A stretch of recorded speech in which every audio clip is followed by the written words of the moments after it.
పవన్ కళ్యాణ్ గారు అన్న తర్వాతనే ఇష్యూ అయింది. అయితే జగదీశ్వర్ రెడ్డి గారు, తమిళనాడులో ఎందుకు ఉదయనిధి ఆ రకమైన వైఖరిని ప్రదర్శిస్తూ ఉంటాడు? పలు సందర్భాల్లో అతను దుందుడుకు స్వభావాన్ని ప్రదర్శిస్తాడు. డిఎంకే అంటేనే అంతేనండి.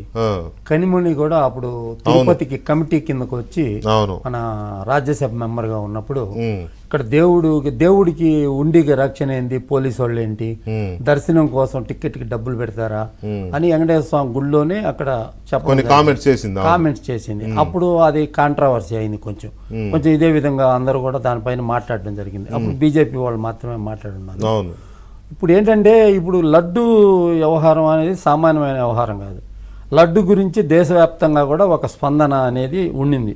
అంటే లడ్డులో కల్తీ జరిగిందా అని వెంకటేశ్వర స్వామి భక్తులు అంటే హిందువుల యొక్క మనోభావాలు దెబ్బతిన్నట్టు ఫీల్ అయ్యారు.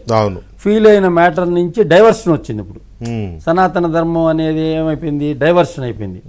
డైవర్షన్ అయింది. దీన్ని ఎట్లంటే సనాతన ధర్మం అనే దాని మీద అంతకుముందు ఉదయనిధి స్టాలిన్ మాట్లాడున్నాడు. వాళ్ళు ఇదే విధంగా మాట్లాడుతుంటారు, కానీ ఎలక్షన్ లో గెలుస్తుంటారు వాళ్ళు. అక్కడ దైవభక్తి అనేది చాలా ఎక్కువ. అక్కడ ఎప్పుడు కూడా ఒక పార్టీ ఒకసారి ఒక పార్టీ గెలుస్తుంటది. అక్కడ పొద్దున లేస్తే మనలాగా కాదండి, 5 గంటలకంతా లౌడ్ స్పీకర్లలో భక్తి పాటలు అయ్యి గుడిలలో వస్తుంటాయి. ఆచారంగానే ఇక్కడ దాకా బొట్లు పెట్టుకొని తిరుగుతూ ఉంటారు. ఏది ఏమైనప్పటికీ కూడా హిందూ ధర్మాన్ని కాపాడాలనే ఒక నిర్ణయంతో పవన్ కళ్యాణ్ గారు ముందుకు రావడం కరెక్టే. ఎందుకంటే దక్షిణాది నుంచి మొదలు పెడితే బాగుంటుందని, నార్త్ ఇండియాలో కొంచెం ఉంటుంది అనుకోండి. ఎలాగంటే మనకి పూర్వీకులు సంబంధించిన వ్యవహారం చెప్తే, అశోకుడు అప్పుడు క్షత్రియుడిగా ఉన్నప్పుడు హిందూ ధర్మాన్ని అంతా పాటిస్తూ ఉండేవాడు. ఆయన అశోకుడు బౌద్ధ మతం స్వీకరించిన తర్వాత హిందువుల్లో కొంచెం ఏంటంటే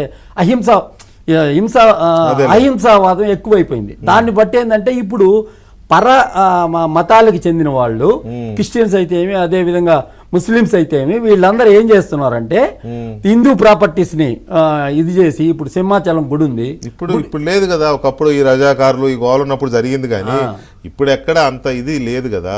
మతాల మీద దాడులు చేసుకోవడం ఇదే ఈ మాటలే తప్ప పెద్దగా భౌతిక దాడులకి ఏదో మూల చిల్లర మోకలు చేస్తూ ఉంటాయి.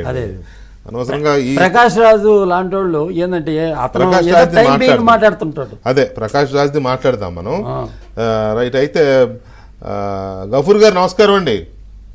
సార్ నమస్తే వెంకటకృష్ణ గారు.